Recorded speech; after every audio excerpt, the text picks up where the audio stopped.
একদিন একটা ছাগলের পালে বাঘ পড়েছিল। বাঘটি সন্তান সম্ভবা ছিল। লাফ দিতে গিয়ে বাঘের প্রসব হয়ে একটি বাচ্চার জন্ম হলো, কিন্তু বাঘটি মারা গেল।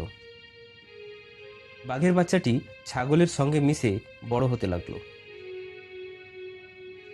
ছাগলরাও ঘাস খায়, বাঘের বাচ্চাটিও ঘাস খায়। তারাও ব্যায়া ব্যায়া করে, বাঘ বাচ্চাটিও ব্যায়া ব্যায়া করে। এইভাবে বাঘ বাচ্চাটি ক্রমেই বড় হতে লাগলো। একদিন ওই ছাগলের পালে আবার একটা বাঘ পড়ল। নতুন বাঘটি ওই ছাগলের পালে ঘাস খেকো বাঘটিকে দেখে অবাক। দৌড়ে এসে তাকে ধরলে সেও ভ্যাঁ ভ্যাঁ করতে লাগলো। তাকে টেনে হিঁচড়ে জলের কাছে নিয়ে গেল, বলল, দেখ, জলের ভেতর তোর মুখ, ঠিক আমার মতো। তাকে খানিকটা মাংস দিয়ে বললে, নে, এইটে খা। এই বলে তাকে জোর করে খাওয়াতে লাগলো। সে কোনো মতে খাবে না, ব্যাঁ ব্যাঁ করছিল।